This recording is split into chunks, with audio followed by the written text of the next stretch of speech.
There I was, standing in my own kitchen at 7 in the morning, still in my robe with coffee grounds under my fingernails, listening to my daughter-in-law Jessica tell me through the phone that I wasn't welcome at Thanksgiving dinner this year. Not because of any fight we'd had, not because of some family drama that needed time to cool down, but because, and I quote, "It's just going to be immediate family this time, Gloria. You understand. The woman whose wedding I paid for, whose student loans I cleared, whose mortgage I helped with when Marcus got laid off last spring, was now explaining to me that after 32 years of hosting Thanksgiving at my own dining room table, I was suddenly too much of an outsider to join them at hers. Before we jump back in, tell us where you're tuning in from, and if this story touches you, make sure you're subscribed. Because tomorrow, I've saved something extra special for you. My name is Gloria Patricia Hernandez. I'm 58 years old, and I've been the family bank for more than 2 decades. Not because I'm rich, mind you, but because I'm responsible. Because I save my money, because I don't spend every paycheck on things I can't afford, and because when my son Marcus married Jessica 8 years ago, I thought supporting them meant loving them. I thought helping them buy their house, covering their credit card debts when things got tight, paying for their kids, summer camps, and school supplies was what family did for each other. I thought wrong. The kitchen felt too quiet after Jessica hung up. Just the hum of my old refrigerator, and the tick of the clock my mother gave me when I bought this house in 1995. I set the phone down on the counter next to my grocery list, the one with turkey, 18 pounds, written at the top in my careful handwriting, and I looked around at the dining room I could see through the archway, the table that seats 12, the china cabinet my ex-husband never wanted to take when he left, the burgundy curtains I'd sewn myself because store-bought ones never fit right. This was where Thanksgiving happened. This was where Marcus brought his first girlfriend when he was 22, where Jessica nervously carved her first turkey as a newlywed, where my grandchildren Emma and little Marcus had made their handprint turkey crafts every November since they were old enough to hold a paintbrush. I pulled my robe tighter and walked to the window overlooking my backyard, the one with the swing set I'd installed 3 summers ago when Emma started staying over on weekends. The morning light made everything look soft and golden, but I felt cold inside, like someone had opened a door I didn't know existed and let all the warmth out. Jessica's voice kept echoing in my head, that careful, practiced tone she used when she was about to ask me for something, except this time she was taking something away. Not just Thanksgiving dinner, but my place in it. My role as the matriarch who kept everyone fed, and together, the woman who made sure there were always enough rolls, and that Emma's special stuffing without celery was prepared just how she liked it. I walked back to the counter and picked up my phone again, not to call anyone, but to scroll through the banking app I checked religiously every morning. The automatic payments that went out each month like clockwork. The transfers I'd set up to help with this expense or that emergency. The credit cards where I was listed as the primary account holder but had given them access to use whenever they needed. Marcus and Jessica's mortgage payment. Their car insurance, Emma's violin lessons, little Marcus's soccer league fees, their family gym membership, even their Netflix subscription, because Jessica had mentioned once that money was tight and streaming services added up. Seeing it all laid out in neat digital rows made something click into place in my chest. Not anger exactly, but clarity. The kind of understanding that comes when you finally see the shape of something that's been building for years without you noticing. They didn't want me at Thanksgiving because I wasn't immediate family. But my money, apparently, was family enough to keep their lights on and their children in activities and their lifestyle comfortable. My financial support was immediate enough to count when Jessica needed her student loan payments covered, but my presence at the dinner table was too distant to matter when it came time to carve the turkey. I made myself another cup of coffee, stronger this time, and sat down at my kitchen table with my laptop. Not to do anything dramatic or vindictive, but to look at the numbers with fresh eyes. To see exactly how much of my income had been flowing into their lives, month after month, year after year. The mortgage assistance alone had been $800 a month for 3 years running. The credit cards they used for groceries, gas, dining out, clothes for the kids, averaged another $600 monthly. The car payment I'd taken over when Marcus's credit got dinged during his unemployment spell was $425. The smaller things, the violin lessons and soccer fees and random transfers when Jessica texted about unexpected expenses, added up to at least $300 more. Over $2,000 a month of my salary as a high school guidance counselor went directly into supporting their comfortable suburban life. More than $24,000 a year. Nearly 50% of my take-home pay. Money I could have been putting toward my own retirement. My own dreams of maybe traveling someday, or fixing the roof that had been leaking in the guest bedroom since last winter. Instead, I'd been subsidizing their decision to live beyond their means, to take vacations they couldn't afford, to buy organic groceries and put their kids in expensive activities while treating me like a distant relative whose feelings didn't need to be considered. The coffee tasted bitter, or maybe that was just the realization spreading through my mouth. I'd been so focused on being helpful, on being the kind of mother-in-law who never said no, who never made them feel judged or unsupported, that I'd forgotten to ask myself what I was getting in return. Not money, I'd never expected that, but respect, consideration, a place at their table during the holidays I'd spent decades making meaningful. Instead, I was getting a phone call at 7 in the morning telling me I wasn't immediate family enough to matter. I closed the laptop and finished my coffee, then took a long shower and got dressed in my good jeans and the sweater Emma had picked out for me last Christmas, saying the color made my eyes look pretty. I needed to think clearly, to make sure what I was feeling was justified, and not just hurt pride getting the better of me. So I drove to my sister Carmen's house across town, the one person who knew all the family dynamics and wouldn't sugarcoat her opinion just to make me feel better. Carmen was in her garden pulling up the last of her tomato plants when I arrived, and she took one look at my face and said, "Coffee or something stronger?" I told her coffee, and we sat on her back porch with the November sun warming our faces while I explained the morning's conversation. She listened without interrupting, occasionally nodding or making small, disapproving sounds, and when I finished she was quiet for a long moment. "You know what this is, don't you?" she finally said, setting down her mug and looking at me with the serious expression she'd worn when we were kids, and she was about to tell me something I didn't want to hear. "This is them testing to see how much they can get away with.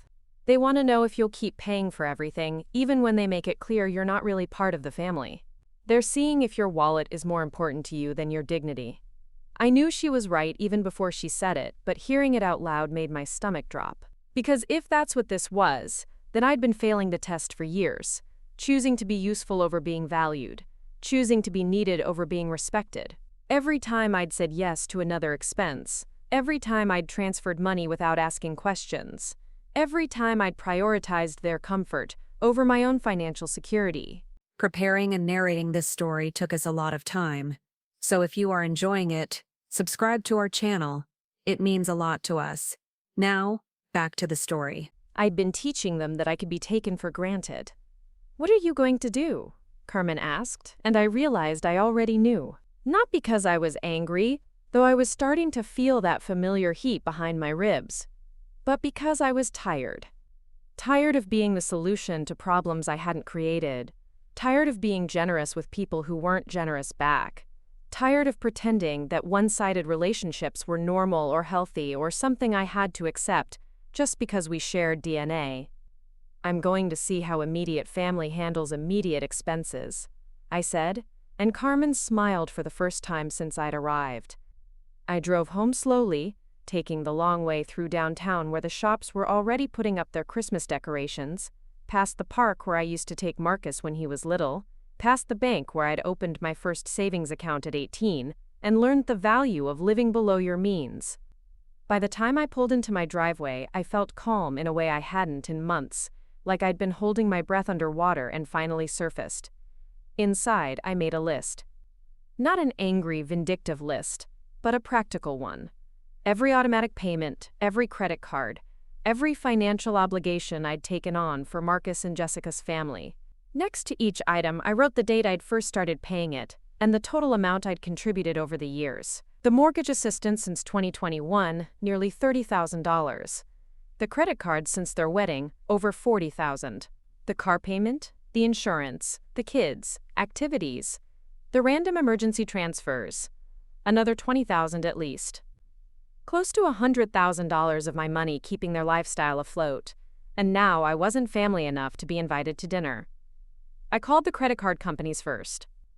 3 different cards where I was the primary holder, but they had access to use. The customer service representatives were polite and efficient, walking me through the process of removing authorized users, confirming that new cards would be mailed to my address only, and that the existing cards would be deactivated within 24 hours. I did the same with the car insurance policy, removing their vehicles from my coverage and letting them know they'd need to secure their own policy before the current one lapsed at the end of the month. The mortgage assistance was trickier, since it was a direct transfer I'd set up through my bank, but I called and canceled the automatic payment, requesting confirmation in writing that no further transfers would be made to their account. The kids' activities were month to month, so I called each provider and removed my payment method, explaining that the parents would need to update their billing information before the next cycle. By the time I finished making calls, it was late afternoon and my phone had been buzzing with text messages. Marcus first, confused and concerned. "Mom, my card got declined at lunch today. Is everything okay with your account?" Then Jessica, more demanding. "Gloria, I just got a call from the violin teacher saying our payment method was declined. Can you please call them and fix whatever went wrong?" I didn't respond to either of them immediately. Instead, I made myself a grilled cheese sandwich and sat at my kitchen table, looking out at the backyard where the swing set stood empty in the fading light. I thought about all the Sunday dinners I'd hosted, all the birthday parties I'd thrown for the kids, all the times I'd dropped everything to babysit when they wanted a date night or needed to work late. I thought about how natural it had felt to be needed, how proud I'd been to be the kind of mother who could help, who never said no, who made their lives easier in 1,000 small ways. But somewhere along the line, being helpful had turned into being used. Being generous had become being taken advantage of. And being family had become a one-way street, where my contributions were expected but my presence was optional. My phone rang around 6, Marcus this time instead of texting. His voice sounded strained when I answered, like he was trying to stay calm but wasn't quite managing. "Mom, what's going on? The mortgage payment didn't go through today, and Jessica can't use any of the cards. Did something happen to your bank account?" "Nothing happened to my account," I said, keeping my voice level. "I just decided to make some changes to my automatic payments." There was a pause, and I could hear Jessica talking in the background, her voice high and sharp, though I couldn't make out the words. Then Marcus was back. "What kind of changes?" "Mom, we depend on those payments. The mortgage is due, and Emma's violin lesson is Thursday, and I don't understand why you'd just cancel everything without talking to us first. The same way you canceled Thanksgiving without talking to me first," I said, and the silence that followed was so complete I could hear the clock ticking in my kitchen. "That's different," he said finally. "That's just dinner. This is our house, our bills, our kids, activities. This is serious." "Thanksgiving is serious to me," I said. "It's the holiday I've been hosting for your entire adult life. It's the tradition I've built around bringing our family together. But apparently I'm not immediate family enough to be part of it anymore." "Mom, that's not what Jessica meant. She just thought it would be nice to have a smaller gathering this year, just the 4 of us." "It's not personal." "It's completely personal, Marcus. And so is this. If I'm not family enough to be included in your celebrations, then I'm not family enough to subsidize your lifestyle. It's really that simple." I could hear him breathing, could picture him running his hand through his hair the way he'd done since he was a teenager whenever he was stressed. "So what? You're punishing us because your feelings got hurt? You're gonna let our mortgage payment bounce because Jessica didn't invite you to one dinner?" "I'm not punishing anyone. I'm just redistributing my money the same way you redistributed your guest list. I'm prioritizing immediate family, which apparently doesn't include me." "That's not fair, Mom. You know we love you, you know you're important to us." "Am I?" "Because love looks like consideration. Love looks like respect. Love looks like not taking someone for granted just because they've never said no before. And frankly, Marcus, I haven't been feeling very loved lately." The conversation went on for another 10 minutes, him trying to explain, and me trying to help him understand that this wasn't about one dinner or one decision, but about years of being treated like a bank, with feelings that could be ignored whenever they became inconvenient. By the time we hung up, my hands were shaking slightly, not from anger but from adrenaline, from the unfamiliar sensation of standing up for myself instead of giving in. Jessica called an hour later, her voice tight and controlled in a way that told me she was furious, but trying not to show it. "Gloria, I think there's been a misunderstanding about Thanksgiving. When I said immediate family, I meant just the 4 of us, but of course you're welcome to join us. I should have been clearer. That's kind of you, Jessica, but I don't think I want to join you after all. I'd hate to impose on your immediate family gathering. You're not imposing, I'm inviting you. Please don't let this affect the kids' activities or our bills. They're not connected to dinner plans. Actually, they are connected, I said. They're all part of the same relationship, the one where I provide financial support and you provide family inclusion. If one changes, they both change. It's really that straightforward. That's emotional blackmail, Gloria. You can't hold money over our heads just because you didn't like how I phrased something on the phone. I'm not holding anything over anyone's head. I'm just choosing to spend my money differently, the same way you chose to plan your holiday differently. Everyone gets to make their own choices. The call ended with Jessica's voice rising to a pitch that told me she was losing the careful composure she'd started with, and I felt something I hadn't experienced in years when dealing with family conflict. Relief. Not because I wanted to hurt them, but because I'd finally stopped pretending that being endlessly accommodating was the same as being loved. That night I sat in my living room with a cup of tea and my laptop, browsing travel websites for the first time in years. With an extra $2,000 a month in my budget, I could afford things I'd put off indefinitely. That trip to Ireland I'd been dreaming about since my divorce 15 years ago. The new roof I needed. Maybe even a small renovation of the guest bathroom, the one I'd been planning to update since 2018, but never had the money because it always went somewhere else, to someone else's priorities. I bookmarked a tour package to Dublin and the Irish countryside, tentatively scheduled for next spring. I looked at roof contractors in my area and made notes about getting estimates. I browsed kitchen appliances because my dishwasher had been making concerning noises for months, and for the first time in years, I didn't immediately dismiss the idea of replacing it as too expensive or unnecessary. The next morning brought more texts and calls, but also something unexpected. Emma called me directly, her 10-year-old voice small and confused. "Grandma Gloria, Mom says you're mad at us, and that's why I can't have violin lessons anymore. Are you really mad at me?" My heart broke a little, but I kept my voice gentle and warm. "Oh, sweetheart, I'm not mad at you at all. I love you so much. This is between the grown-ups, and it's not your fault. But why can't I have violin lessons? I've been practicing so hard, and my recital is next month." "You can still have violin lessons, baby. Mom and Dad just need to pay for them now instead of me. That's all." "But Mom says they can't afford it, and that you're being mean because you weren't invited to Thanksgiving." I closed my eyes, feeling the full weight of how this was going to affect the children, but also knowing that continuing to enable their parents' financial irresponsibility wasn't actually helping anyone in the long run. "Emma, sometimes grown-ups have to make difficult decisions about money. Your mom and dad are going to figure out how to pay for your lessons, I promise. They love you very much, and they want you to keep playing violin. Can't you just come to Thanksgiving and then pay for my lessons again?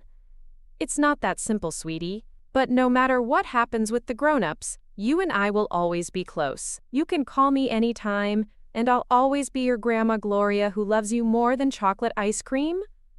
She giggled at that, our old inside joke, but I could hear the worry still in her voice when she said goodbye. After we hung up, I sat for a long time thinking about how messy it was going to get before it got better, how the children would be caught in the middle of their parents, poor financial planning, and my decision to stop enabling it. But then I thought about what I'd be teaching Emma if I backed down now.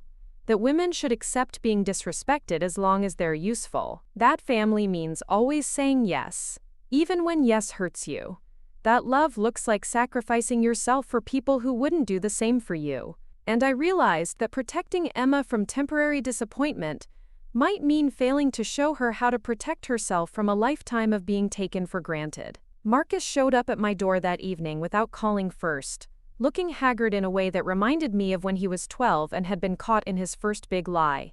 He stood on my front porch, shifting his weight from foot to foot, hands shoved deep in his jacket pockets, and when I opened the door he said, "Can we talk, please?" I let him in and made coffee while he sat at my kitchen table, the same spot where he'd done homework every day after school until he graduated high school, where he'd told me about his first job, his first serious girlfriend, his plans to propose to Jessica, where we'd had countless conversations about life and money and responsibility, Conversations where I'd apparently failed to teach him that respect was a two-way street. "I've been thinking about what you said yesterday," he began, wrapping his hands around the mug I set in front of him.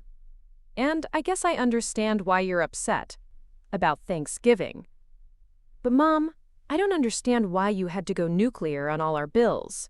There had to be a better way to handle this." "What would have been a better way?" I asked, sitting across from him. Should I have begged Jessica to reconsider?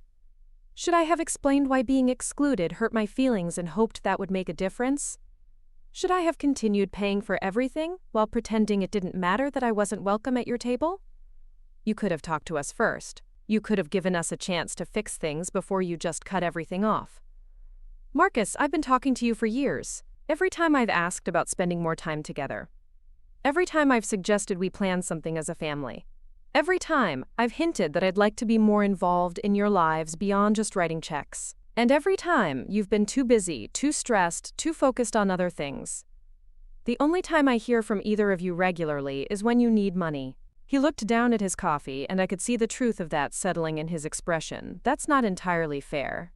Isn't it? When was the last time you called me just to see how I was doing? When was the last time you invited me to something, anything, that didn't involve babysitting or bringing food or paying for something? When was the last time you treated me like a person instead of a resource?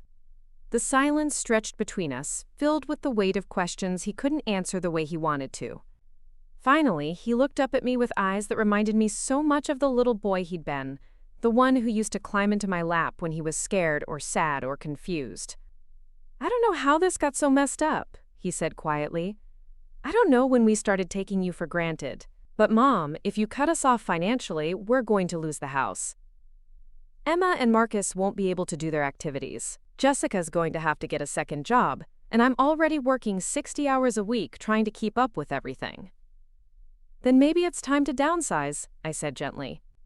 "Maybe it's time to live within your means instead of within mine. Maybe it's time to make some hard choices about what you can actually afford, instead of assuming I'll always be there to cover the difference."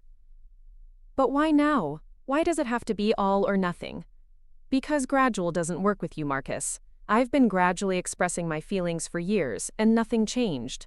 I've been gradually reducing my involvement in hopes that you'd miss me and want me around more, and nothing changed. Sometimes the only way to get someone's attention is to do something dramatic enough that they can't ignore it anymore." He was quiet for a long time, staring into his coffee like it might have answers. When he looked up again, his eyes were red around the edges. "What do you want us to do? What would it take for you to help us again?" "I want you to want me around, for reasons that have nothing to do with money. I want to be invited to things because you enjoy my company, not because you need me to cook or babysit or pay for something. I want to feel like I matter to this family when I'm not being useful. You do matter. We love you. Then show me in ways that don't cost me anything. Call me because you miss talking to me. Invite me to dinner because you want to spend time with me. Ask about my life, my dreams, my plans. Treat me like a person you care about instead of a problem solver you turn to when things get difficult." We talked for another hour, going in circles around the same basic issues. He wanted me to restore the financial support and trust that they'd learned their lesson. I wanted them to demonstrate that they valued me beyond my ability to solve their money problems. By the time he left, nothing had been resolved, but at least we'd both said what needed to be said. The next few days brought a steady stream of communications from Jessica, ranging from conciliatory to angry to desperate. She offered to host Thanksgiving at my house with me cooking, as if that was some kind of generous compromise. She accused me of being vindictive and manipulative. She sent long text messages about how stress was affecting her sleep and the children's behavior. She had her mother call me to express concern about the children's well-being and suggest I was being unnecessarily harsh. I listened to it all with a strange sense of detachment, like watching a play where I knew the ending but the actors were still working through their scenes. None of it addressed the fundamental issue, which was that they'd been taking me for granted for years and only seemed to care about my feelings now that their comfort was threatened. On Friday, Carmen and I went to lunch at the little Mexican place downtown, the one with the excellent margaritas and the owner who always remembered that I liked extra lime. We sat in a corner booth surrounded by cheerful Day of the Dead decorations and the sound of Spanish conversations from the kitchen, and I told her about the week's developments. "How are you feeling about it all?" she asked, after I finished bringing her up to date. "Sad," I said honestly, "and relieved, and scared, and a little bit proud of myself. It's complicated." "That's probably healthy. If it was all one emotion, I'd be worried about you." I keep thinking about Emma and little Marcus, wondering if I'm being selfish. They didn't do anything wrong, and they're going to suffer for their parents' mistakes. "They're going to suffer for their parents' choices," Carmen corrected. "Marcus and Jessica have options. They can get second jobs, they can move to a smaller house, they can budget differently, they can ask for help from her family too. What they can't do is continue living beyond their means indefinitely. You stopping the subsidy isn't what's hurting those kids. Their parents' refusal to live within their budget is what's hurting them. I know you're right, but knowing it and feeling it are different things." "Of course they are. You've been conditioned for years to feel responsible for their happiness and their problems. It's going to take time to untangle that." We spent the rest of lunch talking about other things, my plans for the house repairs, her daughter's new job in Portland, the book club we'd been meaning to join for 3 years, normal conversation between two sisters who enjoyed each other's company, the kind of easy interaction I realized I'd been missing with my son and daughter-in-law. That evening, as I was settling in with a cup of tea and a mystery novel I'd been saving for a quiet night, my doorbell rang. Through the peephole, I could see Jessica standing on my porch alone, holding what looked like a bottle of wine and a small gift bag. I opened the door and she smiled brightly, the kind of smile that looked practiced and desperate at the same time. "I brought a peace offering," she said, holding up the wine, "and something for you to remember that we do think about you." I invited her in, curious about what approach she was going to try this time. We sat in my living room, the same room where Marcus and I had talked earlier in the week, and she presented me with the gift bag like it was some kind of negotiating tool. Inside was a picture frame with a photo from Emma's last birthday party, all of us together around my dining room table, Emma blowing out candles on the cake I'd made from scratch. It was a sweet picture, genuinely warm, and for a moment I felt the familiar tug of wanting to make everything okay again.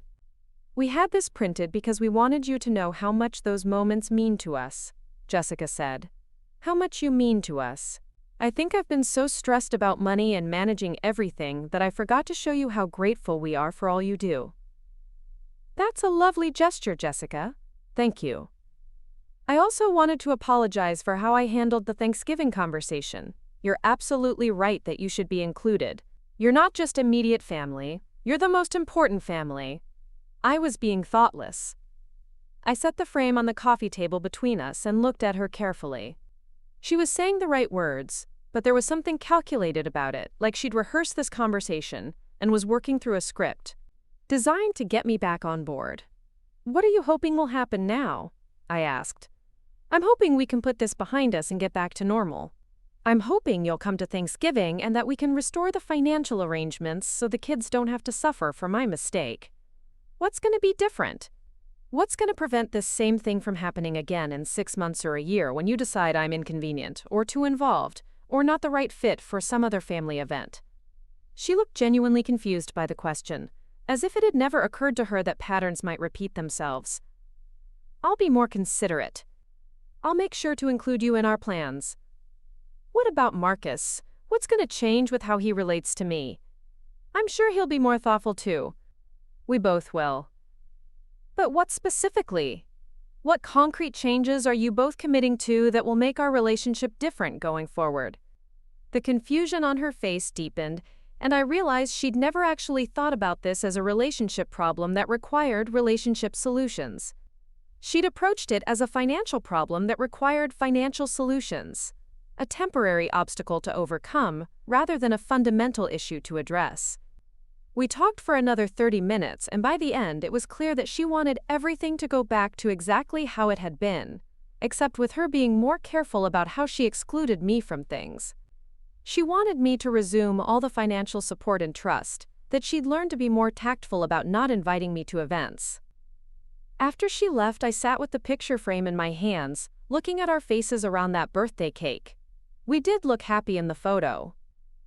Emma was beaming. Little Marcus was making bunny ears behind his sister's head, Marcus was laughing at something someone had said, and Jessica was smiling genuinely for once. I was there too, standing behind Emma with my hands on her shoulders, looking proud and content to be part of it all. But I also remembered what happened after that photo was taken. How Jessica had immediately started cleaning up and packing leftovers like she couldn't wait for everyone to leave. How Marcus had spent most of the party on his phone, dealing with work calls. How I'd ended up washing all the dishes and putting away the decorations while they sat in the living room discussing their vacation plans. Plans that didn't include me and weren't in their budget without my help. The photo captured one moment of connection, but it didn't show the larger pattern of how I fit into their lives. It didn't show the hours I'd spent shopping for Emma's gifts and ingredients for the cake, or the money I'd transferred to cover the cost of her presents when Jessica casually mentioned they were short that month. It didn't show how I'd driven across town to pick up the special ice cream Emma liked, because Jessica was too busy to make an extra stop. It showed the celebration but not the labor, the joy but not the cost, the family togetherness but not the inequality that made it possible. I placed the frame on my bookshelf, not because I didn't value the memory, but because I wanted to remember both the good moment and the context around it. I wanted to remember that love involves more than just showing up for the pleasant parts.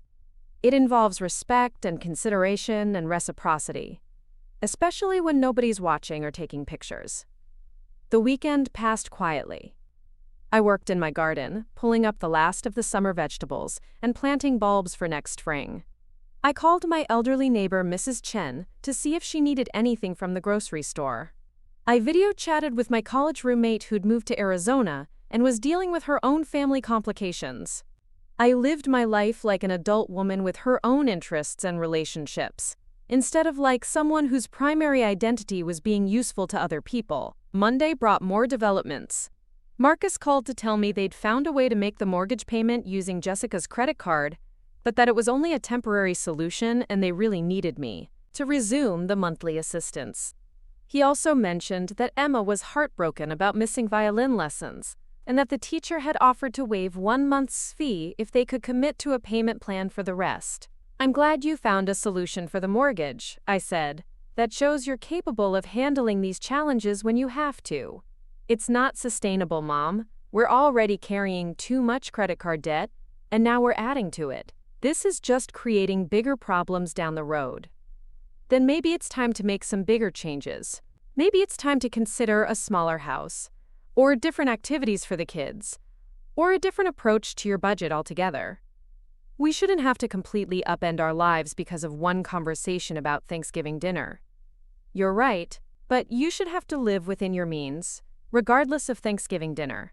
The conversation just brought the financial reality to the surface. We went around in circles again, him trying to get me to see reason, and me trying to get him to see that their version of reason depended entirely on my subsidizing lifestyle choices they couldn't actually afford. The conversation ended with both of us frustrated and no resolution in sight. Tuesday brought an unexpected visitor. Emma showed up at my door after school with her backpack and her violin case, looking small and determined in a way that reminded me of myself at her age. "Hi, Grandma Gloria," she said when I opened the door. "I walked here from the bus stop. Can we talk?" "Of course, sweetheart. Does your mom know where you are?" I left her a note saying I was coming to see you, and that I'd be home by dinner. I made sure to look both ways crossing streets.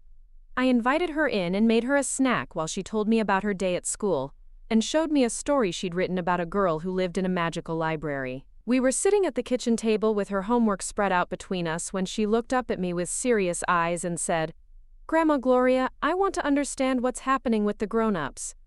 I set down my coffee and chose my words carefully. "What do you want to know, Emma?" "I want to know why Mom and Dad are so upset with you, and why you won't pay for my violin lessons anymore, and why everyone's acting like something terrible happened when it just seems like people are having hurt feelings about a dinner." Those are very good questions. What do you think is happening? I think Mom said something that hurt your feelings about Thanksgiving, and now you're hurt so you don't want to help us with money anymore. And I think Mom and Dad are scared, because they need your help, but they don't know how to make you not hurt anymore. That's a pretty accurate summary. What do you think about all of that? Emma was quiet for a moment, turning her pencil over and over in her hands. I think maybe Mom should have been more careful about hurting your feelings. But I also think maybe you shouldn't punish me and Marcus for something Mom did. You're right that you and little Marcus shouldn't be punished for choices the grown-ups made. But here's the thing, Emma. The money situation isn't really about punishment. It's about helping your parents learn to take care of their family without depending on other people all the time. Sometimes when you help people too much, they stop learning how to help themselves. Emma nodded slowly, like she was processing this concept. Like when you do someone's homework for them and they never learn the math? Exactly like that. Your parents are very smart, capable people, but they've gotten used to me solving their money problems instead of figuring out solutions themselves. If I keep doing that forever, they'll never learn how to manage their finances properly. But what about my violin lessons? I didn't do anything wrong, and I really love playing.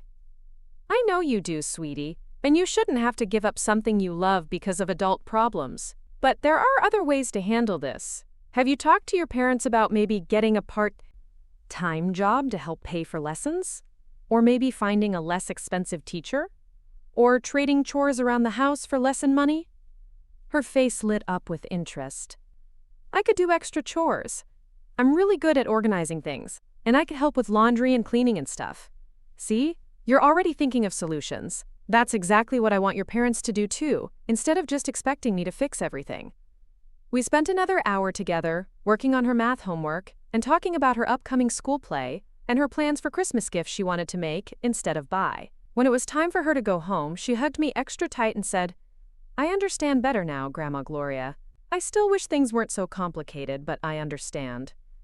After she left, I called Marcus to let him know she'd been with me and was on her way home safely. He sounded relieved, but also worried. She's been really upset about all this. She keeps asking questions we don't know how to answer. She's a smart girl. She deserves honest answers, not grown-up drama that gets dumped on her without explanation. What did you tell her? I told her the truth in a way she could understand. That relationships require respect and consideration from everyone involved, and that learning to solve your own problems is an important part of growing up. Mom, she's 10 years old. She shouldn't have to worry about adult financial problems. You're absolutely right, which is why you and Jessica need to find adult solutions that don't involve her worrying about whether she can afford her activities. She shouldn't be in the middle of this at all. That conversation led to another long discussion about responsibility and boundaries and what it meant to be a family, but by the end of it I felt like maybe Marcus was starting to understand that this wasn't just about hurt feelings over a dinner invitation. It was about patterns of behavior that had been building for years and had finally reached a breaking point. Wednesday evening brought Jessica to my door again, but this time she looked different. Less polished, more genuine, like she'd been crying and hadn't bothered to fix her makeup before coming over. She wasn't carrying wine or gift bags this time, just her purse and a manila folder that she clutched against her chest like armor. "Can we try this conversation again?" she asked when I opened the door. I think I approached it all wrong the first time.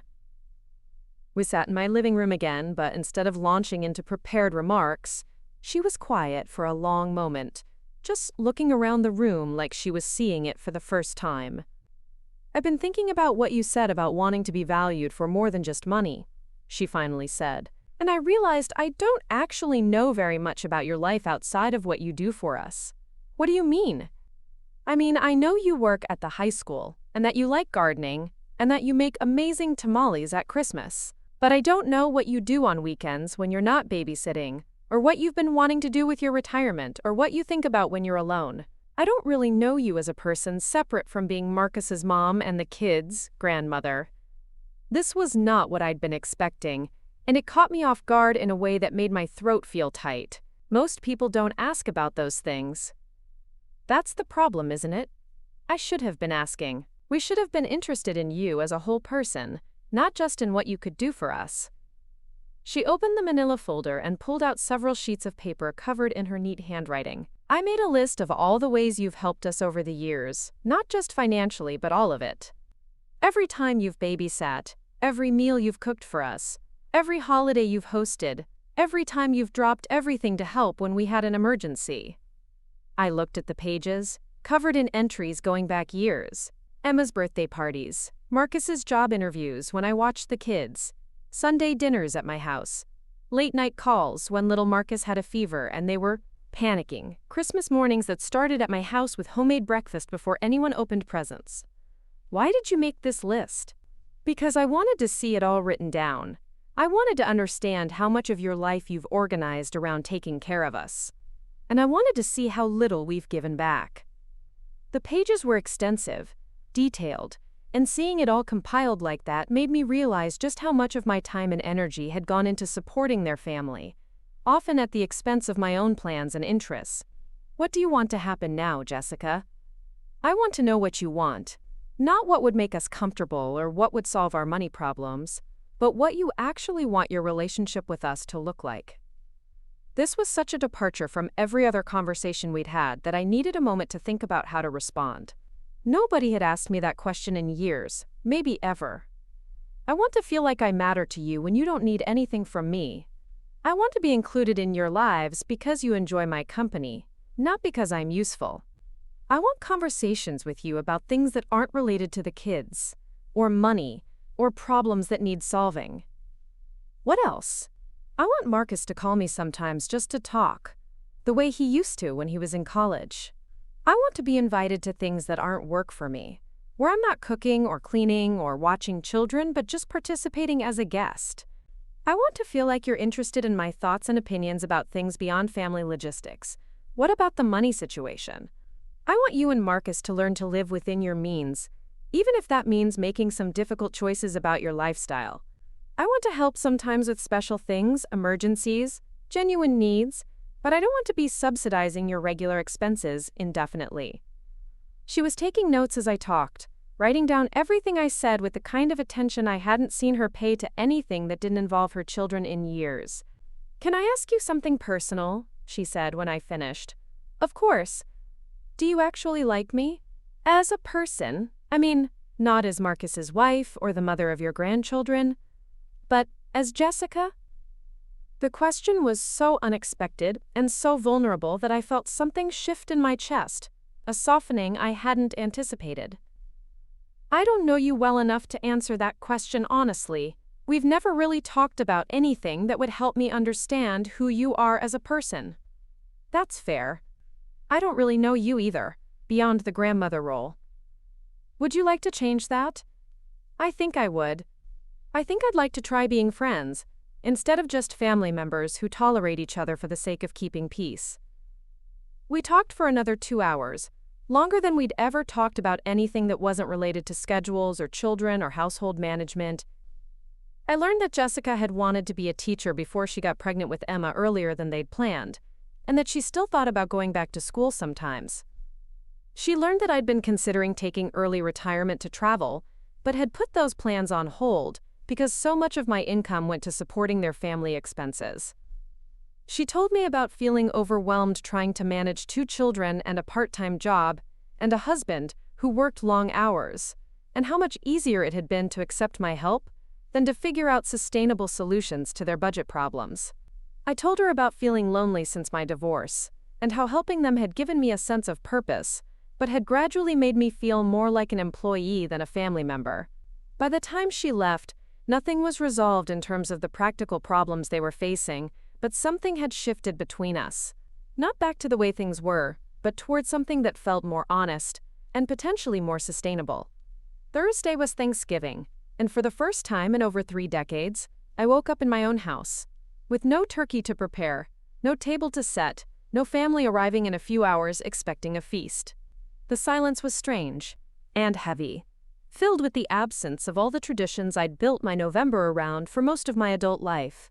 I made coffee and sat at my kitchen table in my robe, looking out at the backyard where frost had turned everything silver and brittle. Part of me felt sad about breaking the tradition, about missing Emma and little Marcus on their favorite holiday, about spending the day alone instead of surrounded by family chaos and laughter, and the comfortable exhaustion that came from feeding people you loved.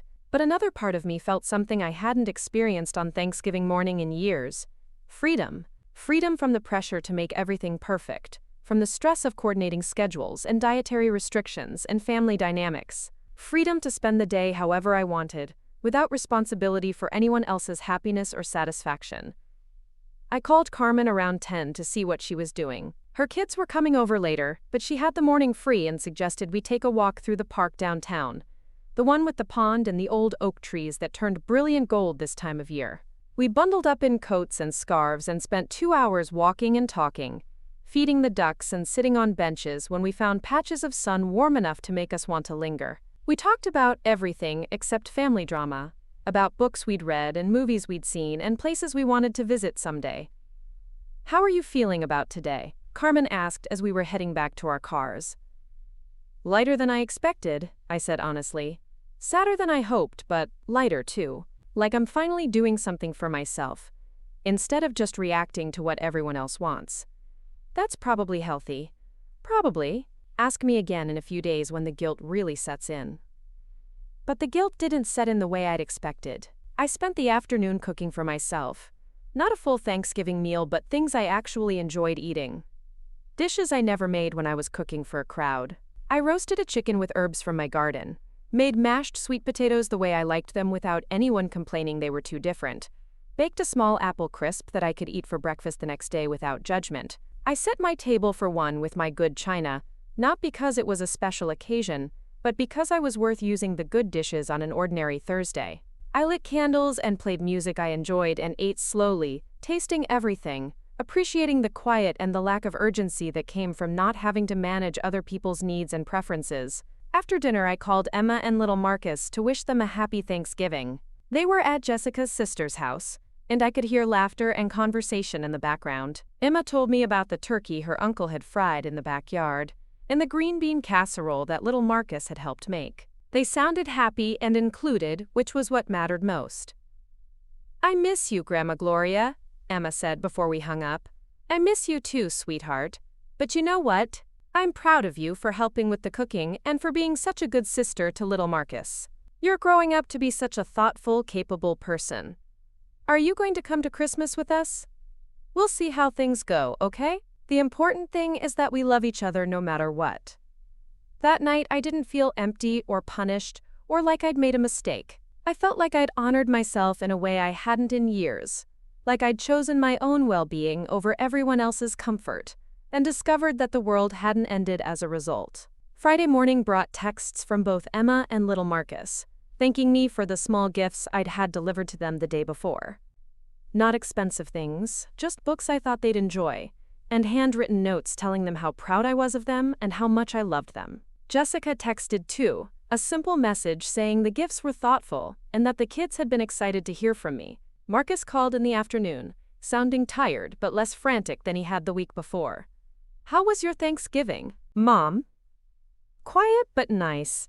I cooked for myself and read a good book and went for a long walk. How was yours?" "Good, actually. Different, but good." Jessica's family asked a lot of questions about why you weren't there, which was uncomfortable, but the kids had fun and the food was great. "I'm glad you enjoyed it. Mom, I want to apologize for how we've been handling this whole situation. I've been so focused on the money problems that I wasn't really listening to what you were trying to tell us about feeling undervalued. What made you realize that?" Jessica showed me the list she made of everything you do for us, and then she told me about your conversation the other night. "I hadn't really thought about how little we include you in our lives when we don't need something from you. And how does that make you feel?" "Ashamed, honestly. And grateful that you've been patient with us for as long as you have. And worried that we might have damaged our relationship permanently." Relationships can be repaired, Marcus, but both sides have to be willing to do the work. It's not just about apologizing or promising to do better. It's about actually changing patterns of behavior that aren't working. I know, and I want to do that work. We both do. But I also have to be honest with you about the financial situation. We're going to lose the house if we can't figure something out soon. Not next month, but probably by spring. What are your options? We can try to refinance, but our credit isn't great because of the debt we've accumulated trying to keep up with everything. We can look for a smaller place, but moving costs money we don't have, and the rental market is tight. Jessica's looking for full-time work, but that means childcare costs that might cancel out what she'd earn. What about asking for help from Jessica's family? We've talked about it. Her parents might be able to help with some things, but they're not in a position to take over what you've been covering. And honestly, I'm not sure they should. We need to learn to manage our own expenses. That's very mature of you to recognize that. It's also terrifying. I don't know how to downsize our lives without making Emma and little Marcus feel like they're being punished for our mistakes. Kids are more resilient than you think, Marcus. They care more about feeling secure and loved than they do about having expensive activities or living in a big house. But you have to be honest with them about what's happening and why, and you have to make sure they know the changes aren't their fault. We talked for another hour about practical options, about budgeting and prioritizing and the difference between needs and wants. It was the kind of conversation I'd been hoping we could have for years, where he asked for my advice and perspective, instead of just my money. "Would you be willing to help us make a plan?" he asked before we hung up. "Not financially, but with figuring out how to restructure our budget and our lifestyle. You're good at organizing and problem solving, and we trust your judgment. I'd be happy to help with planning. When would you like to do that? Could we come over this weekend? All of us, I mean. Jessica wants to apologize to you directly, and the kids miss you. And maybe we could work on this together instead of everyone being stressed and worried separately." "That sounds good. How about Sunday afternoon? I'll make soup, and we can spread everything out on the dining room table." "That sounds perfect. And Mom? Thank you for not giving up on us." Sunday arrived gray and cold, with the kind of November weather that made being inside feel cozy instead of claustrophobic. I spent the morning making a big pot of chicken and vegetable soup, baking cornbread, and clearing off my dining room table so we'd have space to work. They arrived just after lunch, all four of them looking nervous but determined. Emma immediately ran to hug me, and little Marcus shyly presented me with a drawing he'd made of our family, including me in the center with a big smile. Jessica hugged me too, longer than she ever had before, and Marcus looked relieved to be in my house instead of having these conversations over the phone. We ate soup and cornbread around my kitchen table, talking about school and work, and the upcoming Christmas concert at Emma's school. It felt normal in a way that our interactions hadn't in months, like we were family members who enjoyed each other's company instead of people managing a crisis together. After lunch, we moved to the dining room where I'd set out legal pads and calculators and folders for organizing information. Jessica had brought their bank statements, credit card bills, and a list of all their monthly expenses. Marcus had printed out information about their mortgage balance, property taxes, and insurance costs. For the next 3 hours, we went through everything systematically. We calculated exactly how much they spent on housing, transportation, food, utilities, debt payments, and discretionary expenses like the kids' activities and dining out. We looked at Jessica's income from her part-time job and Marcus's salary after taxes and benefits. The numbers were stark but not hopeless. Without my monthly assistance, they were running a deficit of about $1,800 per month. But when we looked at their expenses more closely, there were areas where they could make cuts without dramatically impacting their quality of life. "The biggest single expense is the mortgage," Marcus said, looking at the numbers we'd written on the whiteboard I'd brought in from my classroom. "If we sold the house and rented something smaller, we could probably save $800 a month, maybe more. But the kids, schools, their friends, starting over somewhere new," Jessica said, though she didn't sound like she was arguing, more like she was working through the emotional implications. "There are good schools in other neighborhoods," I said gently, "and kids adapt to new environments better than adults do most of the time. Emma and little Marcus are resilient." "What about my activities?" Emma asked. She'd been quietly coloring at the other end of the table while we worked, but she'd obviously been listening to our conversation. "That depends on what we can afford in the new budget," Jessica told her honestly. "We might need to choose one activity instead of two, or find less expensive options. Could I do violin lessons every other week instead of every week? Maybe. Or maybe we could find a different teacher who charges less, or see if there's a group lesson option that would cost less per person." "I could give up soccer," little Marcus said without looking up from his coloring. "I like it, but I don't love it like Emma loves violin." "That's very generous of you, honey, but we don't have to make those decisions right now," Marcus said. "First, we need to figure out the big things like housing, and then we'll see what we can afford for activities." By the time we finished, we had a rough plan that could work if they were willing to make some significant changes. Selling the house and moving to a smaller rental property in a different neighborhood could save them enough to balance their budget without my assistance. Jessica getting a full-time job could provide additional income and benefits that might make it possible to maintain some of the kids' activities. It's going to be hard, Jessica said, looking at all the numbers and lists we'd created, especially at first while we're adjusting to everything being different. Hard but doable, Marcus said, and we'll be doing it together as a family, instead of depending on someone else to solve our problems for us. Will you still be our grandmother if we don't live in the same neighborhood? Emma asked, looking at me with serious eyes. Oh, sweetheart, I'll always be your grandmother no matter where you live. Geography doesn't change family relationships. But will you still want to see us if we can't pay you back for all the money we owed you? The question caught me off guard, and I realized Emma had been carrying worries I hadn't anticipated. Emma, you don't owe me any money. You're a child, and children aren't responsible for adult financial problems. And I don't spend time with you because of money. I spend time with you because I love you and I enjoy being your grandmother. Even if we can't do expensive things together, especially then. Some of my favorite memories with you have been free things like going to the park and reading stories and making cookies together. Money doesn't make relationships better or worse. After they left that evening, I felt something I hadn't experienced in months. Hope. Not hope that things would go back to the way they were, but hope that they could be different and better. Hope that Marcus and Jessica were serious about wanting to build a more sustainable and equitable relationship with me. Hope that the children would be okay even as their family made difficult adjustments. The next few weeks were busy for all of us. Marcus and Jessica started looking at rental properties in neighborhoods with good schools and reasonable commutes to their jobs.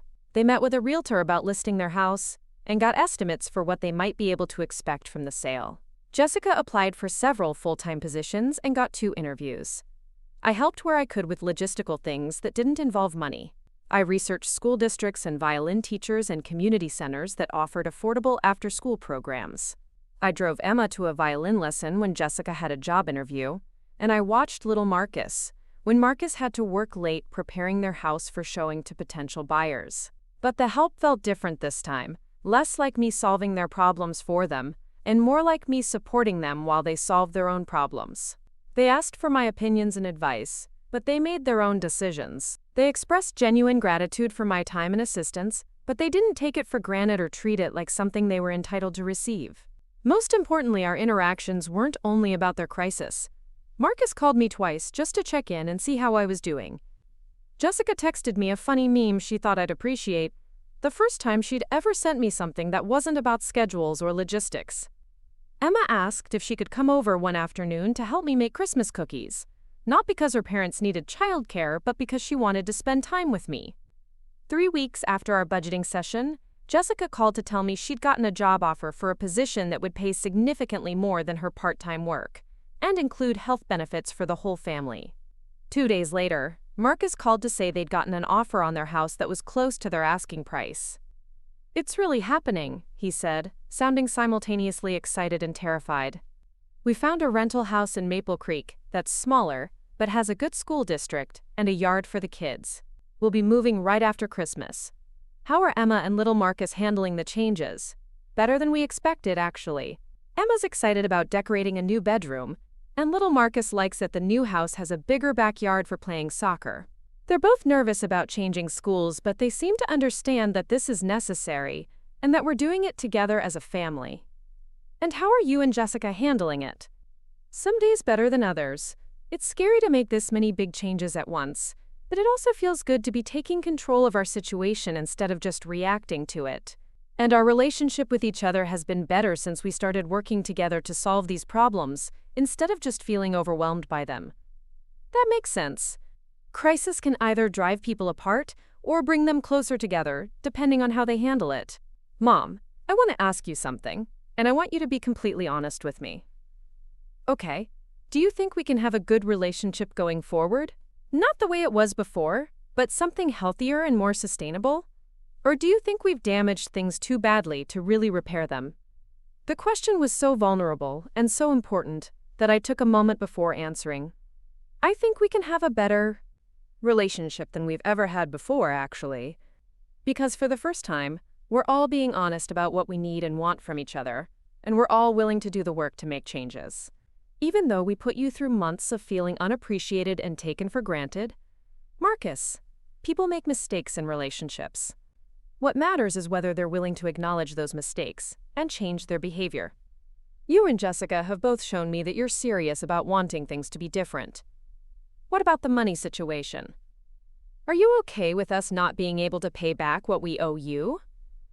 I was never expecting to be paid back. That money was help I gave freely, because I wanted to support your family. But I'm very glad that you're learning to manage without ongoing assistance, because that's better for all of us in the long run. That conversation felt like a turning point, the moment when we all acknowledged that we were committed to building something new together, rather than trying to repair something that had been fundamentally unbalanced from the beginning. Christmas was different that year, but different in ways that felt intentional and meaningful, rather than diminished or punitive. Instead of hosting a big dinner at my house with all the traditional dishes and elaborate preparations, we decided to spend the day together doing activities we all enjoyed. We started the morning at my house with homemade cinnamon rolls and coffee, while the kids opened their presents.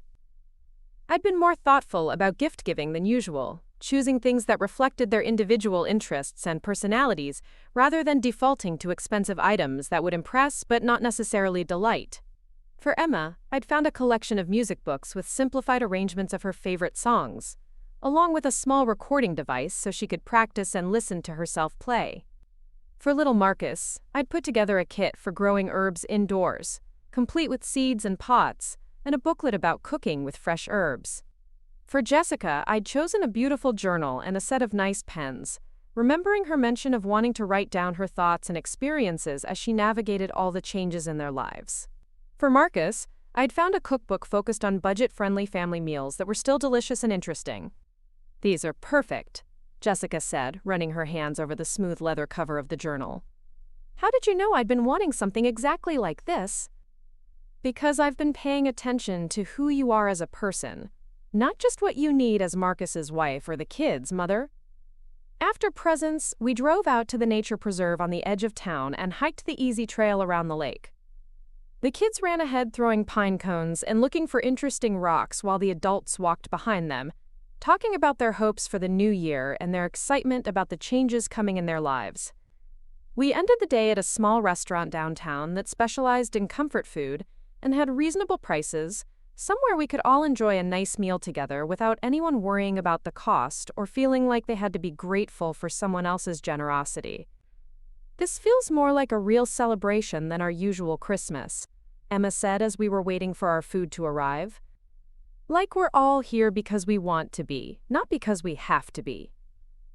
"What makes you say that, sweetheart?" I asked. "Because everyone seems relaxed and happy, instead of stressed about making everything perfect. And because we're doing things together instead of some people working to make things nice for other people." Her observation was startlingly perceptive, and made me realize how much she'd been aware of family dynamics that I'd thought we were shielding her from. But more than that, it confirmed that the changes we'd been making were creating the kind of atmosphere I'd hoped for, where everyone felt valued and included rather than burdened by obligations or resentments. Looking back on everything that had happened since that phone call in November, I realized that Jessica's decision to exclude me from Thanksgiving had been one of the best things that could have happened to our family. Not because I enjoyed being hurt or excluded, but because it had forced all of us to examine patterns of behavior that weren't working, and to make changes that led to more honest, equitable relationships.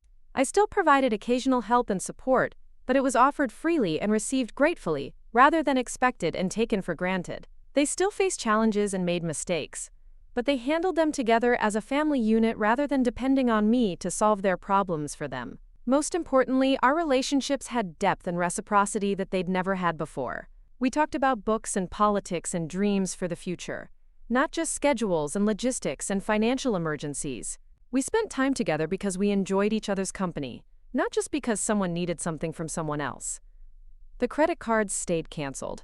The automatic transfers remained suspended, but the love and connection between us was stronger than it had ever been, built on mutual respect and genuine appreciation rather than financial dependence and unspoken resentments. And when Emma started violin lessons with a new teacher in their new neighborhood, paying for them with money Jessica earned from her new job, the music she played sounded sweeter to me than it ever had before. Because it was the sound of a family that had learned to take care of itself while still taking care of each other, and that harmony was worth more than any amount of money I could have spent to maintain the illusion that everything was fine when it wasn't.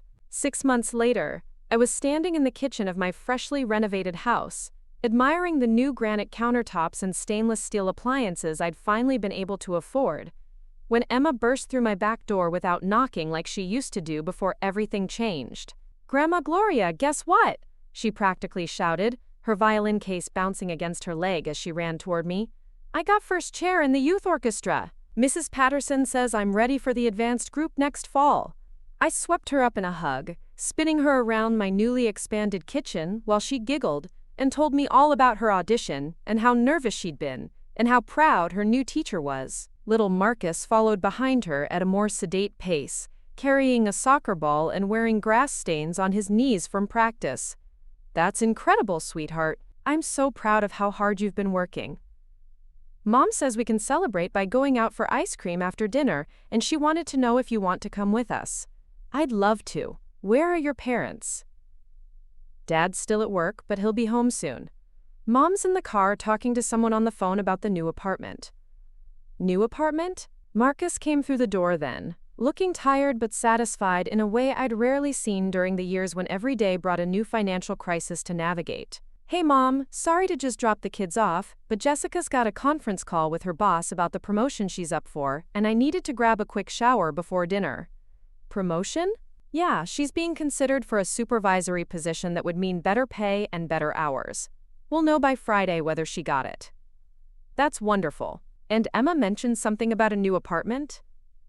"We're moving again, but this time it's by choice. We found a place that's actually bigger than where we are now, but it's still within our budget, because Jessica's salary increase means we can afford a bit more. It has 3 bedrooms instead of 2, so the kids won't have to share anymore."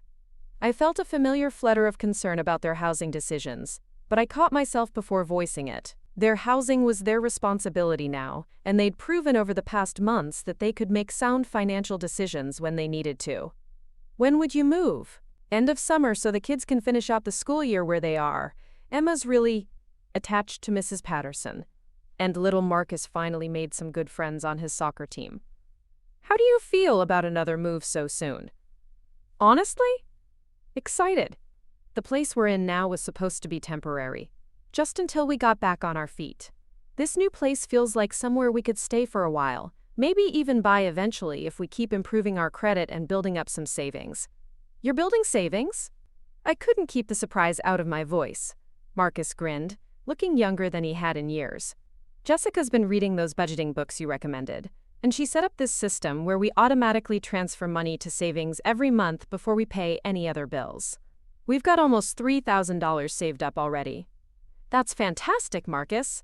How does it feel to have that cushion? Like I can breathe properly for the first time in years. Like if something unexpected happens, we can handle it ourselves instead of panicking about where the money's going to come from." Emma had been listening to our conversation while she organized her sheet music at my kitchen table, and now she looked up at us with a thoughtful expression. "Dad, does this mean we're not poor anymore?" "We were never poor, honey. We just weren't managing our money very well. But now we're learning to live within our means and save for the things we want instead of buying them right away." "Is that why you and Mom seem happier?" "That's part of it. When you're not worried about money all the time, you have more energy for enjoying your family and thinking about fun things instead of just problems." After Marcus left to shower and change, I helped Emma practice her violin while little Marcus worked on homework at the kitchen table. It struck me how comfortable they both were in my house. How natural it felt to have them here, not because their parents needed childcare but because we enjoyed spending time together. "Grandma Gloria," Emma said during a break between songs, "are you glad we don't live in the big house anymore?" "What makes you ask that?" "Because you seem happier too, and I was wondering if it's because we're not asking you for money all the time." Her directness caught me off guard, but I'd learned over the past months that Emma appreciated honest answers to her serious questions. I'm glad that your parents learned how to manage their finances independently, and I'm glad that our relationship isn't about money anymore. But mostly I'm glad that we spend time together now because we all want to, not because someone needs something. Me too. It feels more real now. What do you mean by real? Like, before it sometimes felt like we were pretending to be happy when really everyone was worried about different things. But now when we're together, everyone actually seems happy to be here. That evening, we did go out for ice cream to celebrate Emma's orchestra placement. All 5 of us crowded into a booth at the local ice cream parlor, laughing and talking over each other in the way families do when they're genuinely comfortable with one another. Jessica looked different from the stressed, overwhelmed woman who'd called me 6 months earlier to uninvite me from Thanksgiving. Her hair had grown out from the severe style she'd maintained when she was working part-time and trying to manage a household on an impossible budget, and she wore clothes that looked like choices rather than compromises. "Tell Gloria about the workshop you're taking," Marcus said to her while little Marcus tried to catch dripping chocolate ice cream with his napkin. "It's probably not that interesting," Jessica said, but she looked pleased that he'd brought it up. "I'd love to hear about it," I said. "Well, my company is sending me to this leadership development program for potential supervisors. It's a 3-day intensive workshop about team management and conflict resolution and strategic planning. I never thought I'd be interested in that kind of thing, but it turns out I really enjoy the problem-solving aspects of management. That sounds like it would be right up your alley. You've always been good at organizing and coordinating things." That's what Marcus keeps telling me. He says I should have more confidence in my abilities, that I'd be good at supervising other people. He's right. You've got natural leadership skills, and you're thoughtful about how your decisions affect other people. Those are important qualities in a manager. Jessica smiled, and I realized it was the first time I'd ever given her professional encouragement that had nothing to do with her role as my son's wife or my grandchildren's mother. It felt good to see her as an individual with her own ambitions and talents. "Actually, I wanted to ask you something," she said, looking slightly nervous. "The workshop is next weekend, and I was wondering if you'd be willing to watch Emma and little Marcus on Saturday night. Marcus could handle the days, but he's got that client dinner Saturday evening that he can't reschedule. I'd be happy to watch them. Would you like them to stay here overnight? Or should I come to your house? Could they stay here? Emma's been talking about having another sleepover at your house, and little Marcus loves that air mattress you got for the guest room. Of course. We could make homemade pizza and watch movies and have a proper sleepover." "Can we make the pizza from scratch?" Emma asked excitedly. "With the dough that you have to knead and everything?"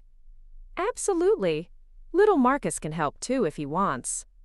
"Yes. Can we make different kinds with different toppings?" "We can make whatever kinds you want."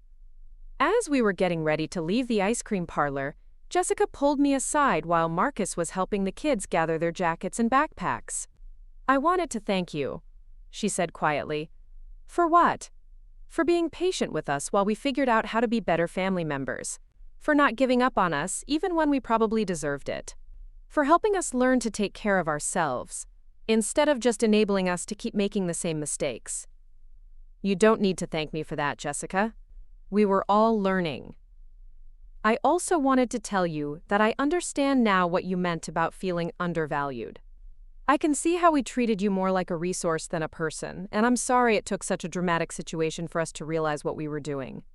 The important thing is that you did realize it, and that we've all made changes to do better. I hope you know that we really do love you and appreciate you, not just for what you do for us, but for who you are. I do know that now, and it means everything to me." That night, after everyone had gone home and my house was quiet again, I sat in my living room with a cup of tea and reflected on how much had changed in 6 months. Not just in my relationship with Marcus and Jessica, but in how I thought about myself and my own life. For the first time in decades, I was making decisions based on what I wanted, rather than what other people needed from me. I'd used the money I was no longer spending on their expenses to make improvements to my house that I'd been putting off for years. I'd booked the trip to Ireland I'd been dreaming about since my divorce. I'd started taking an art class on Saturday mornings, something I'd always wanted to try but had never had time for when my weekends were consumed with family obligations. More importantly, I'd learned to say no without guilt, and yes without resentment. When Marcus asked for my help with something, I could offer it freely because I knew he wasn't taking my assistance for granted. When Jessica invited me to join them for dinner or an outing, I could accept knowing that my presence was wanted rather than tolerated. The following Saturday, Emma and little Marcus arrived at my house in the afternoon with overnight bags and excitement about our planned sleepover. We spent the late afternoon making pizza dough from scratch, taking turns kneading it, while we talked about school and friends and Emma's upcoming orchestra performance. "Grandma Gloria," little Marcus said while we were waiting for the dough to rise, "why didn't you get married again after you divorced Grandpa?" "That's a very personal question, sweetheart. What makes you curious about that?" "My friend Joey's mom got married again after his dad moved away, and now he has a stepdad who takes him fishing and stuff. I was wondering if you ever wanted someone to take you fishing." I smiled at his innocent assumption that fishing would be the primary benefit of remarriage. Well, I never found someone I wanted to marry who also wanted to marry me. And after a while, I realized I was happy living by myself and making my own decisions about how to spend my time. Don't you get lonely? Sometimes. But I have friends and family, and I have hobbies and interests that I enjoy. Being alone isn't the same as being lonely. Could you get a boyfriend now if you wanted one? I suppose I could, if I met someone I liked who liked me back. But I'm not looking for one. I'm pretty content with my life the way it is. Emma, who had been quietly rolling out pizza dough while we talked, looked up at me thoughtfully. "I think it's cool that you're happy by yourself. My friend Sarah's mom is always sad when she doesn't have a boyfriend. Like, she thinks something's wrong with her if she's not dating someone. There's nothing wrong with wanting a romantic relationship, but there's also nothing wrong with being single. Different people are happy in different ways. Mom says you're the most independent person she knows and that she wishes she was more like you. Your mom is plenty independent. Look at how well she's handling her new job and all the changes your family has made. She says she learned it from watching you stand up for yourself when we weren't treating you right." That comment stayed with me as we finished making our pizzas and settled in to watch movies. I hadn't thought about the example I might be setting for Jessica and the children by prioritizing my own well-being. But I realized that modeling self-respect and healthy boundaries was probably one of the most valuable things I could offer them. The next morning, while Emma and little Marcus were still sleeping in the guest room, I made coffee and sat in my kitchen planning the week ahead. I had lunch scheduled with Carmen on Tuesday, my art class on Wednesday evening, and a volunteer orientation at the animal shelter on Friday.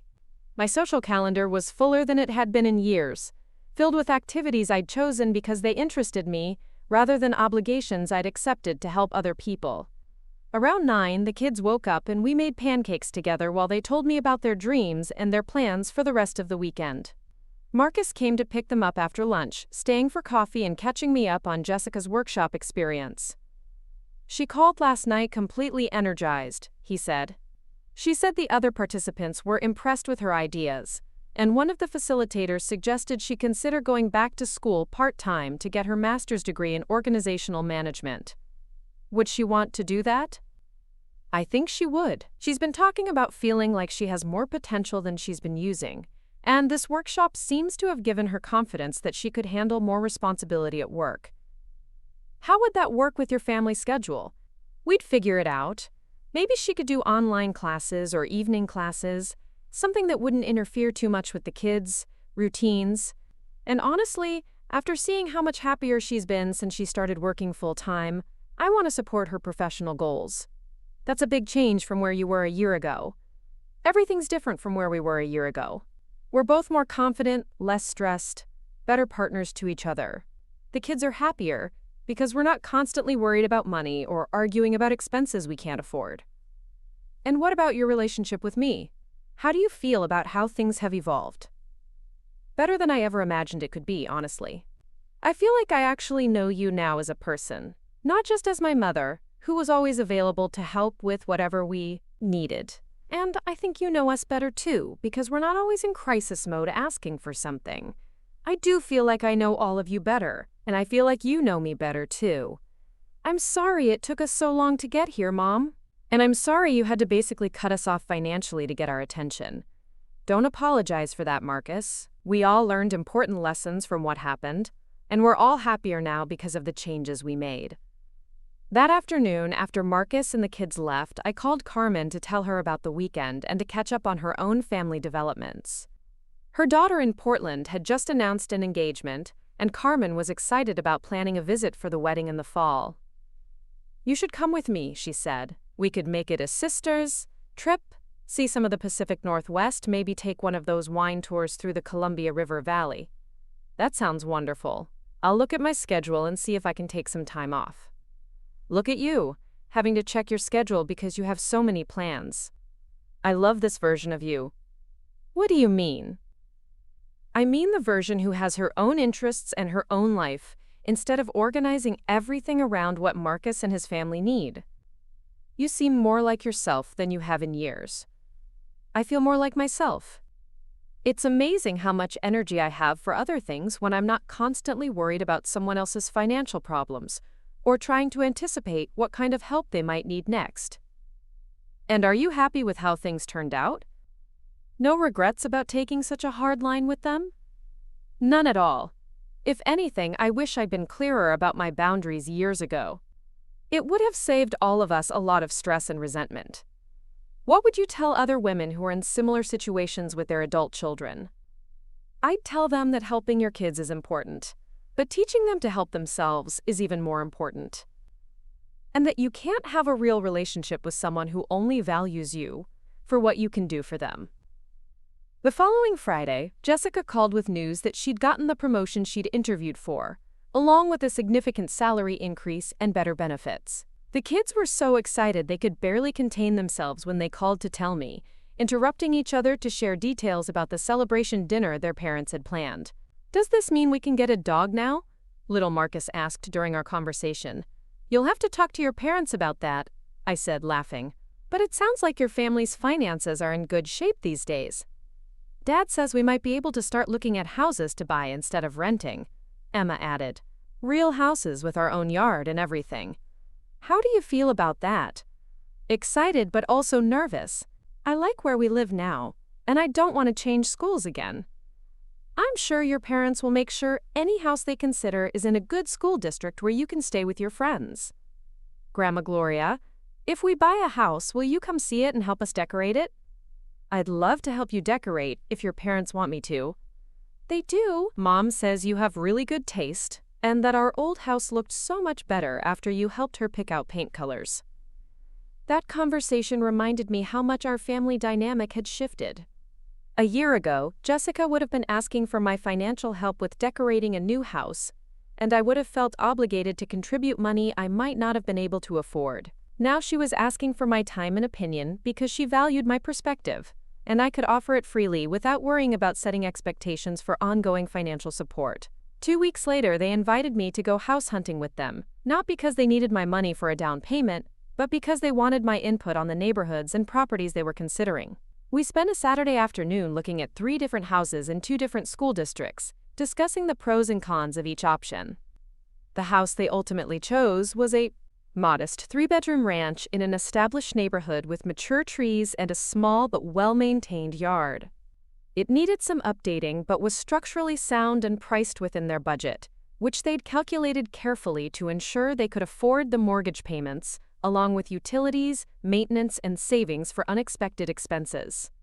"We should be able to close in about 6 weeks," Jessica told me as we stood in what would be Emma's new bedroom, envisioning how she might arrange her furniture and where her music stand would fit. "How are you feeling about becoming homeowners again?" "Terrified and excited in equal measure," Marcus said. "But we've run the numbers every possible way, and we know we can afford it without stretching ourselves too thin.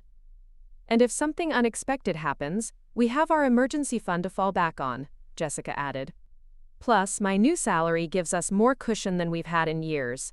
I'm proud of you both for being so thoughtful about this decision. You've really learned to manage your finances responsibly." "We had a good teacher," Marcus said, smiling at me, even if we didn't appreciate the lessons at the time. The closing went smoothly, and I was invited to join them for their first family dinner in their new house. Emma had insisted on making spaghetti and meatballs, her signature dish, while little Marcus arranged wildflowers from the backyard in a mason jar centerpiece. Sitting around their kitchen table in their new home, Surrounded by moving boxes and the comfortable chaos of a family settling into a new space, I felt a satisfaction that had nothing to do with my own accomplishments and everything to do with seeing people I loved thriving independently. "I have something I want to tell all of you," I said after we'd finished eating and were lingering over coffee and milk. "What's that?" Marcus asked. "I've decided to take early retirement at the end of this school year." "Really? That's fantastic, Mom. What are you going to do with all your free time?" "Travel, for one thing. I'm planning that trip to Ireland I've been talking about, and Carmen and I are going to Portland for her daughter's wedding. But mostly, I'm looking forward to having time for things I've been putting off for years." "Like what?" Emma asked. "Like learning to paint better, maybe taking some cooking classes, possibly volunteering more regularly at the animal shelter. I might even write a book about my experiences as a school counselor." "You should write about our family too," little Marcus said. "About how we learned to be better with money and how everyone got happier." "That's not a bad idea.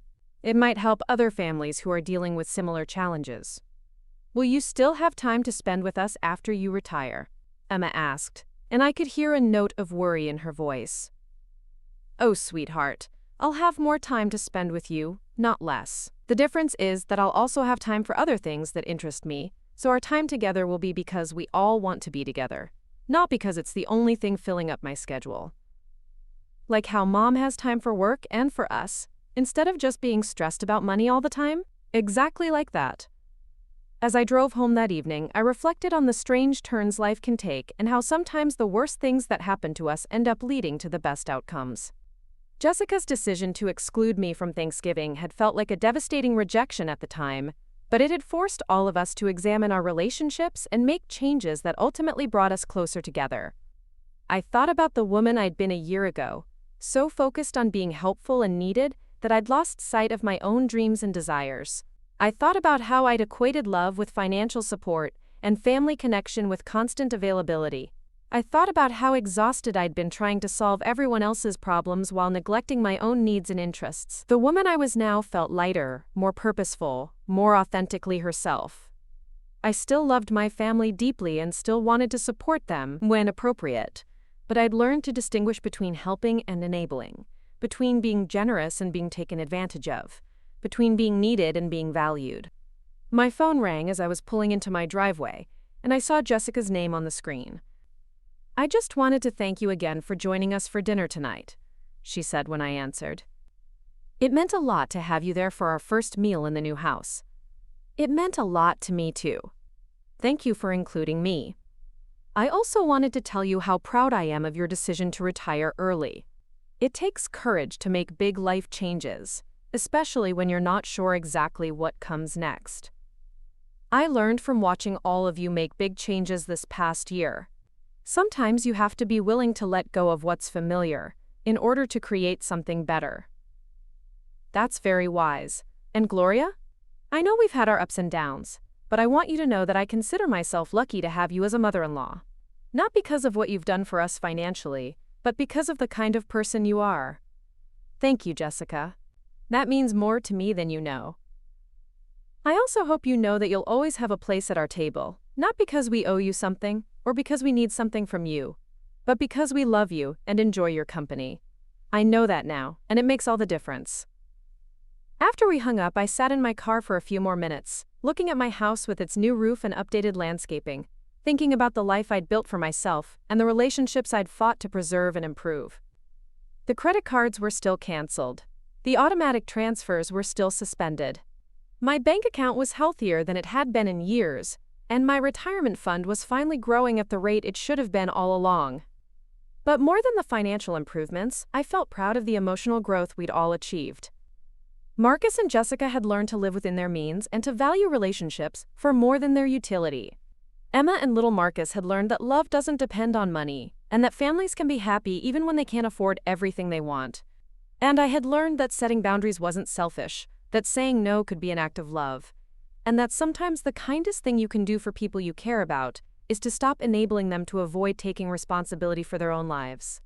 6 months later, I was sitting in a cafe in Dublin, writing postcards to Emma and little Marcus, and watching people hurry past on the cobblestone street outside. I'd been in Ireland for 8 days, taking the trip I'd dreamed about for years, but had never been able to afford while I was subsidizing someone else's lifestyle. The postcards I was writing were full of descriptions of castles and countryside, museums and music sessions in traditional pubs. But what I really wanted to tell them was that I'd never felt more free, more confident in my own judgment, more satisfied with the choices I'd made for myself. My phone buzzed with a text from Marcus, a photo of their family in their backyard with a caption that read, "Missing you, but so happy you're living your dreams." They were gathered around a picnic table laden with food from what looked like a successful barbecue, all of them grinning at the camera. I texted back a photo of the Irish countryside I'd taken that morning, with a caption that said, "Missing you too, but grateful for friends and family who support each other's independence." That evening, I called home from my hotel room to say goodnight to Emma and little Marcus before their bedtime. They were full of questions about Ireland and stories about their own activities, Emma's progress in the youth orchestra, and little Marcus's success on his soccer team. "Are you coming home soon?" Emma asked toward the end of our conversation. "In 4 more days, sweetheart, but you know what? I think I might plan another trip for next year. Maybe somewhere warm this time, like Spain or Italy." "That sounds amazing. Will you take lots of pictures to show us?" "Absolutely. And maybe when you're older you can come with me on one of my adventures." "I'd love that." "Grandma Gloria?" "Yes?" "I'm really glad you learned how to take care of yourself the way you always took care of us. It makes me feel good to know you're happy." "Thank you, sweetheart. That means everything to me." After we hung up, I sat by my hotel window looking out at the Dublin skyline and thinking about how much my life had changed since that November morning when Jessica called to uninvite me from Thanksgiving. The hurt I'd felt that day seemed like something that had happened to a different person, someone who didn't know her own worth and was afraid to demand the respect she deserved. The woman I was now wouldn't tolerate being treated as an afterthought by anyone, family included. But she also didn't need to punish people for past mistakes once they demonstrated genuine change. She could set boundaries without building walls, offer help without creating dependence, love people without losing herself in the process. When I returned from Ireland, I found my house exactly as I'd left it, my garden thriving under Carmen's care, my mail sorted neatly on the kitchen counter. But more than that, I found a schedule full of activities I was excited about, relationships that brought me joy rather than stress, and a future that felt full of possibility rather than obligation. Marcus and Jessica came by the evening after my return, bringing takeout from my favorite Chinese restaurant, and eager to hear about my trip. We spent hours looking at photos and talking about the places I'd visited, the people I'd met, the experiences that had surprised and delighted me. "You look different," Jessica observed as we were cleaning up after dinner. "More relaxed, but also more confident somehow." "I feel different. This trip reminded me that I'm capable of taking care of myself and having adventures on my own. It's been a long time since I felt that kind of independence." "It suits you. I hope you keep planning trips and doing things that make you happy." "I intend to. In fact, I've already started thinking about where I want to go next." "Just promise you'll still want to spend time with us boring homebodies occasionally," Marcus said with a grin. "You're not boring, and yes, I'll always want to spend time with you. But it'll be because I choose to, not because I don't have anything else to do." "That's even better," he said, and I could tell he meant it. As they were getting ready to leave, Emma hugged me extra tight and whispered, "I missed you while you were gone, but I'm proud of you for going on such a big adventure by yourself." "Thank you, sweetheart. Maybe someday you'll go on adventures by yourself too." "I hope so. I want to be brave like you when I grow up." That night, as I unpacked my suitcase and put away the souvenirs I had bought for everyone, I realized that Emma's comment had captured something important about what had happened over the past year and a half. I had learned to be brave, not in dramatic ways, but in small, consistent choices, to prioritize my own well-being, and to expect the same consideration from others that I gave to them. The credit cards remained canceled, a permanent reminder that love and financial support were separate things. The automatic transfers stayed suspended, evidence that healthy relationships required reciprocity and respect. My bank account continued to grow, funding dreams I'd put on hold for too many years. But the real victory wasn't financial. It was the knowledge that I'd taught myself and my family that boundaries weren't barriers to love, but foundations for it. That saying no to being taken for granted had made it possible to say yes to genuine connection. That sometimes the most loving thing you can do is refuse to enable someone to avoid growing up. Jessica never again made family plans without considering my feelings. Marcus never again treated my help as an entitlement rather than a gift. Emma and little Marcus grew up understanding that healthy relationships involved give and take, respect and consideration, love that didn't depend on usefulness. And I learned that it's never too late to teach people how to treat you, never too late to prioritize your own dreams, never too late to discover who you are when you're not constantly trying to solve everyone else's problems. The woman who had sat in her kitchen that November morning, hurt and angry about being excluded from Thanksgiving, had been afraid that standing up for herself would cost her the relationship she valued most. But the woman I became learned that the relationships worth having were the ones that became stronger when built on mutual respect, rather than one-sided sacrifice. Sometimes the best thing you can do for people you love is to stop letting them take you for granted. Sometimes love looks like boundaries, and boundaries look like canceled credit cards. And canceled credit cards lead to the kind of growth that makes everyone stronger, happier, and more capable of loving each other well. Up next, you've got 2 more standout stories right on your screen. If this one hit the mark, you won't want to pass these up. Just click and check them out.